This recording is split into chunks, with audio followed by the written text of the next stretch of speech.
안녕하세요. 승소를 위한 꿀팁 이정현 변호사입니다. 자, 이혼 문제 중에 빈번하지는 않지만 요즘 조금 증가 추세에 있는 문제가 하나 있어요. 성 정체성이 조금 남다른 남편, 쉽게 말하면 동성애자 남편을 만나게 된 거죠. 이 경우에 이혼이 가능한지 바로 알아보겠습니다. 성 정체성이 좀 다르다. 쉽게 말해서 동성을 좋아한다. 남편인데 남자를 더 좋아한다. 혼인 전에는 몰랐죠. 그런 걸 몰랐고 혼인을 해서 살다 보니까 나하고의 어떤 부부 관계에 대해서 별로 흥미를 좀 없어하는 느낌. 그리 좋아하지도 않고 빈번하지도 않고 열정이 없는 것 같아.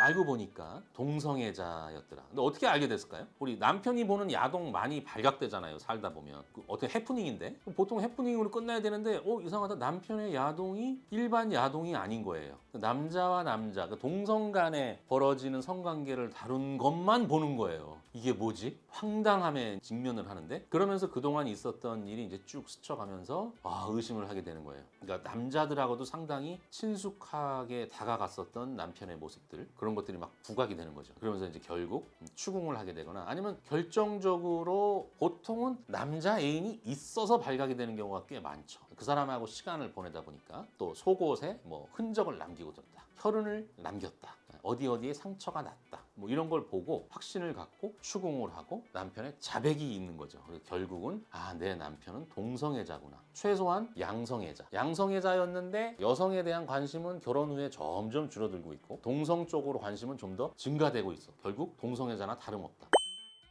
이런 경우 이거 어떻게 해야 됩니까? 어떻게 해결하죠? 이런 경우 자녀가 있는 경우도 있어요. 자녀는 신혼 초에 태어났는데 그 성향 자체를 숨기지 못하거나 점점 커져서 이혼 문제가 되는 경우가 있죠. 혼인을 취소해야 되는 거 아닌가? 이거 내가 지금 사기당한 거 아니야? 이럴 줄 몰랐는데 약간 좀 뭐 남자들한테 친절하긴 했지만 이 정도는 아니었는데 알고 보니까 동성애자의 남편. 이런 경우는 이제 혼인 취소. 이혼하고 혼인 취소는 좀 다릅니다. 혼인 취소는 내가 속은 거예요. 뭘 잘못 알고 결혼을 한 거지. 그러니까 나 이거 취소할게. 나 이거 모르고 한 거야. 이렇게 취소라 그러잖아요. 그거하고 비슷한 거죠. 이런 경우는 근데 그 사유를 알게 된 날, 진정한 사실을 알게 된 날로부터 3개월 이내에 혼인 취소 소송을 해야 되거든요. 근데 우리 보통 남편이 동성애자라는 걸 알게 되고 나서 3개월 내에 뭐 소송해야지 이렇게 생각 잘 안 하거든. 그러다 보면 그냥 그 시간이 넘어가 버려요. 그래서 혼인 취소 소송을 못 하게 되죠. 자, 그 다음 이혼 사유는 되느냐? 부부라는 관계가 동거부양 협조의 의무가 있고 동거의 의무에는 성적 결합의 의무가 있는데 이건 안 되는 거예요. 이건 근원적으로 안 되는 거죠. 이러한 혼인을 강제하는 건 너무나 한쪽에 너무 많은 고통을 요구하는 거다. 그래서 이런 경우는 이제 이혼 소송에서 받아줍니다. 이혼 사유가 되고요.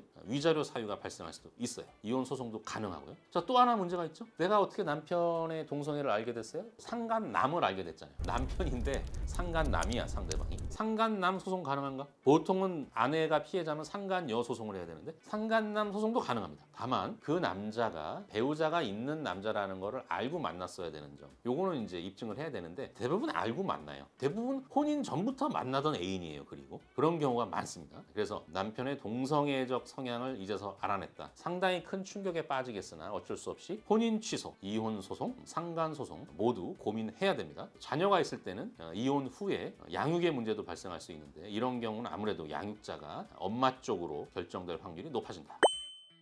자, 오늘 영상 도움이 되셨다면 좋아요, 구독, 알람 설정까지 꼭 부탁드리겠습니다. 고맙습니다.